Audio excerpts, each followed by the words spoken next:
The envelope was thick. Cream paper. Legal weight. My father slid it across the table without looking at me. My mother didn't say a word. I opened it. 3 pages. A lawsuit. Filed in their names. Against me. For a moment I thought it had to be a mistake. A paperwork error. Some kind of misunderstanding. But halfway down the second page, I saw the line that made the room feel smaller. Recovery of assets and financial damages. Assets. Mine. The house I had bought. The company shares I had earned. The savings I had built over 15 years. Everything. I looked up slowly. My father finally met my eyes. His voice was calm. Too calm. Sign the transfer agreement, he said, tapping the second envelope on the table. Or we take you to court. My mother added quietly, almost like advice. This will be easier for everyone. The room was silent. And that's when I realized something was very wrong. My name doesn't matter. For most of my life, I believed my parents were strict, but fair. They worked hard. They taught discipline. Or at least that's what I told people. I built a small cybersecurity consulting firm in my late 20s. Nothing flashy. Mostly infrastructure audits and financial system protection. Banks. Accounting firms. A few international clients. Quiet work. Good money. I paid off my student loans early. Bought a modest house. Helped my parents renovate theirs when the roof started leaking. Normal things. Nothing about my life suggested a family lawsuit. At first, they framed it as a misunderstanding about money. My father said he had invested emotional support in my career. My mother claimed the house I bought had been intended as a family asset. The wording sounded strange. Not emotional. Legal. Prepared. I asked who wrote the lawsuit. My father shrugged. A lawyer. He didn't say the name. That was the first crack. The second came 3 days later. My mother started asking unusual questions. Very specific ones. Not about my life. About my accounts. How is your consulting income structured? Do you hold your shares personally? Do you have international clients? She asked them casually while we were making tea. Like curiosity. But she had never asked questions like that before. Ever. I gave vague answers. And watched her reaction. She listened too carefully. Later that week, I visited their house to talk again. My father was on a phone call in the next room. His office door was slightly open. I wasn't trying to eavesdrop. But one sentence stopped me in the hallway. No, he doesn't know about the offshore structures. A pause. Then a quieter voice. Yes. Cayman. The door closed. The conversation stopped. When my father came back out, he smiled like nothing had happened. We had dinner. My mother asked about work. My father joked about the lawsuit being just business. They behaved exactly like parents who believed they were in control. That was the moment something shifted. Not anger. Not panic. Just attention. Because people who believe they're winning tend to relax. They talk more. They make small mistakes. So I stopped reacting. And I started watching. The first real piece of evidence arrived by accident. Or at least, it looked like an accident. 2 weeks after the lawsuit was filed, my parents' accountant emailed me. He meant to send the message to my father. But he typed the wrong address. Mine. The subject line was short. Updated Cayman transfer confirmation. I opened it. Inside was a scanned document. A bank confirmation.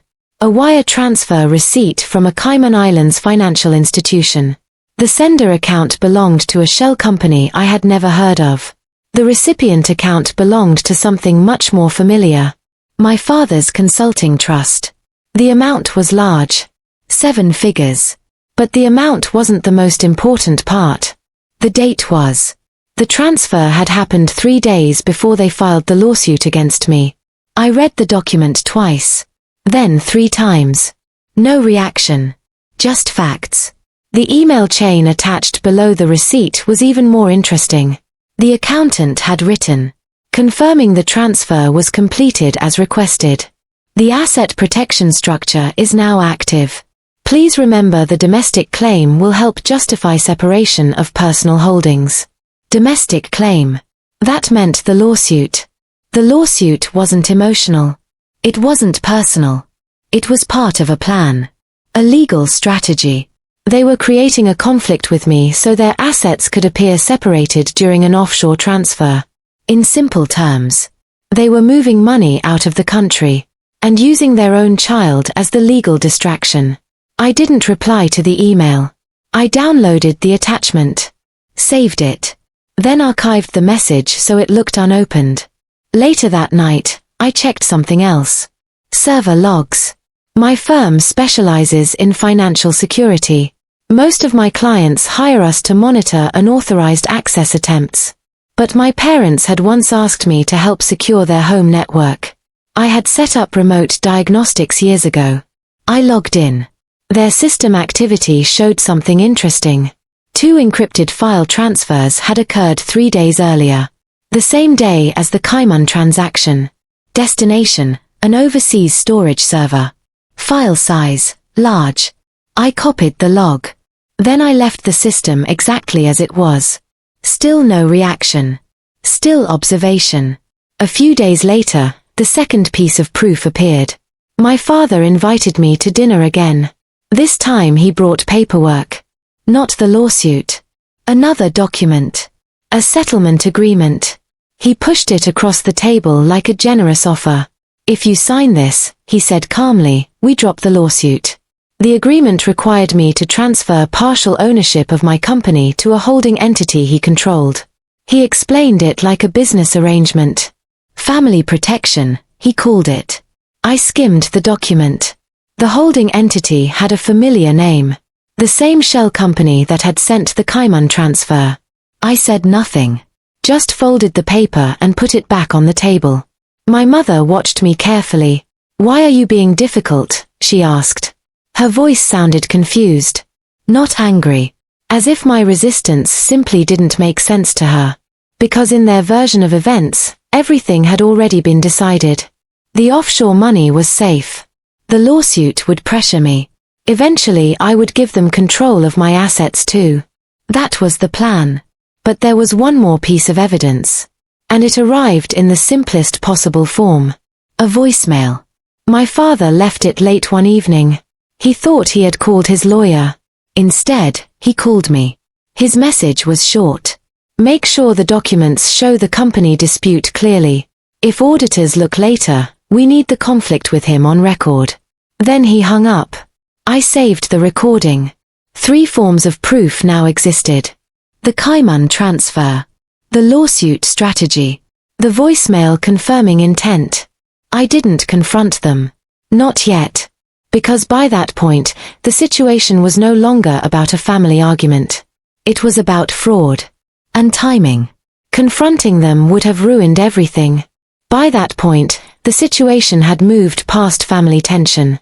It was documentation. And timing. The first thing I did was secure the evidence. Not in one place. In 5. The original email with the Cayman transfer went into an encrypted archive. Then I made 3 copies of the attachment. One went to an external drive stored in a safety deposit box. Another went into a cloud vault that required 2-factor authentication and a physical key. The third copy went somewhere my parents would never think to look. With a lawyer. Not just any lawyer. A financial crimes attorney. I contacted him quietly through a referral from one of my clients, a mid-sized bank that had previously dealt with asset concealment cases. When we first spoke, I didn't give a speech. I gave him documents. The wire transfer. The lawsuit filing. The voicemail. And the settlement agreement tying my company to the offshore shell entity. He didn't react much while reading. Just made notes.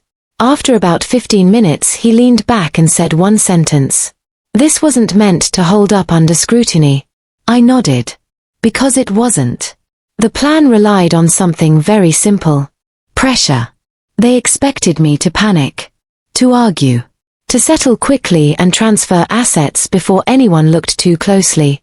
Instead, the lawyer recommended something else. Patience. Let them continue, he said. If they believe the structure is working, they'll create more documentation. So we waited. Over the next 2 weeks, small pieces kept appearing. A revised version of the lawsuit. More aggressive wording about financial damages. An updated settlement offer. More pressure. Meanwhile, my lawyer quietly contacted 2 additional parties. A forensic accountant. And a regulatory compliance office connected to the financial system my parents had used. None of this created noise. There were no accusations. Just quiet requests for verification. Transfers. Account ownership. Corporate structure. At the same time, I continued behaving normally. I answered my mother's messages. I attended a Sunday lunch at their house. My father joked about the lawsuit again. Just paperwork, he said. They believed their leverage was working. Because they were watching my reactions. And they saw none. That's the advantage of staying calm. People who expect conflict rarely prepare for silence. Then, 3 weeks before the scheduled court hearing, the final confirmation arrived. A regulatory notice. Not addressed to me. To them. It was a standard inquiry letter asking for clarification about an international transfer connected to a pending domestic dispute. Nothing accusatory. Just questions. But questions that required documentation. And explanations. My lawyer explained what would happen next. If their answers didn't align with the financial records already discovered, the situation could expand. From a civil lawsuit. Into a financial investigation. The timing was important. Because the court hearing for their lawsuit against me was already scheduled. Which meant the judge, the lawyers, and the documentation would all be in one place. My parents still believed the hearing would pressure me into signing the settlement. They even sent one last message the night before. My father wrote, "Bring the documents tomorrow. Let's finish this." I replied with a single word. Okay. That evening I prepared the final copies of the evidence. My lawyer confirmed the regulatory representative would also be present in the building that morning. Everything was aligned. Quietly. No confrontation. No warnings. Just facts waiting to be acknowledged. The next morning my parents walked into the courthouse confident. They smiled. They greeted their lawyer. They believed they were there to collect control over my assets. They thought it was just another day. It wasn't. The courthouse hallway smelled faintly of old paper and floor polish. My parents arrived early.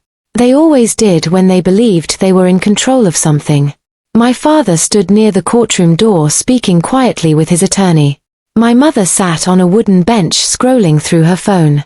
When I walked in, neither of them looked surprised. My father gave a small nod. "Did you bring the agreement?" His tone suggested the outcome had already been decided. I simply said, yes. That was enough for him. The hearing began 20 minutes later. Civil cases like this are usually quiet. No dramatic speeches. Just documents and timelines. The judge asked both attorneys to summarize the dispute. My parents' lawyer spoke first. He described a family business disagreement. Claimed my parents had provided financial and emotional investment in my company and property. He framed the lawsuit as a dispute over shared assets. Very clean. Very simple. When he finished, my lawyer stood. He didn't argue immediately. Instead, he asked the court to consider a small procedural matter. Additional documents had recently surfaced that could affect the legitimacy of the claims. The judge allowed it. My lawyer handed over 3 items. A printed bank confirmation. A transcript of the voicemail. And the settlement agreement linking my company to the offshore shell company. The judge read quietly. The courtroom stayed still. Then my lawyer explained the timeline. The offshore transfer occurred days before the lawsuit. The lawsuit created a domestic financial conflict. The settlement agreement attempted to shift my assets into the same offshore structure. No accusations. Just the sequence of events. The judge asked my parents' attorney if he was aware of the Cayman transfer. He hesitated, then answered carefully, "No, Your Honor." That hesitation changed the room. My father leaned toward his lawyer and whispered something urgently, but it was already too late. Because a moment later another person entered quietly through the side door. A regulatory compliance officer. He didn't speak immediately. He simply handed the judge a short document confirming that the international transfer connected to this lawsuit had triggered a financial review. The judge read it, then looked at my parents. "Are you aware that this transfer is currently under inquiry?" My father tried to answer, but the confidence he carried into the building was gone. His explanation was scattered. Something about asset planning. Something about misunderstanding. But the paperwork already told the story. The judge didn't raise his voice. He simply stated that the civil claim would be paused pending financial clarification. In other words, their lawsuit against me had just collapsed. Not dramatically. Quietly. The rest would now move through a different process. Outside the courtroom, my parents' lawyer looked genuinely unsettled. He turned to them and asked several rapid questions. Questions they clearly hadn't prepared for. My mother sat down on the hallway bench. My father stopped talking entirely. For the first time since the lawsuit began, they looked uncertain. My lawyer closed his briefcase. "That should protect you," he said calmly. Which it did. The lawsuit no longer threatened my company or my property. More importantly, the financial structure they built was now visible to people who specialized in reviewing it. I didn't celebrate. There was nothing satisfying about seeing your parents sitting quietly in a courthouse hallway. But there was clarity. For weeks they had believed pressure would force me into surrendering control of my life. Instead, their own documentation had explained everything. Evidence is quiet. But it's very hard to argue with. I left the courthouse without saying anything to them. Not because I was angry. Because there was nothing left to say. By the time I reached my car, the entire situation already felt distant. The air outside was cool. The city moved normally around me. No drama. No shouting. Just the quiet end of something that had been building for a long time. I drove home slowly. Made dinner. Turned off my phone. And for the first time in weeks, there was no lawsuit hanging over my head. No threats. No pressure. Just silence. That night, everything was quiet.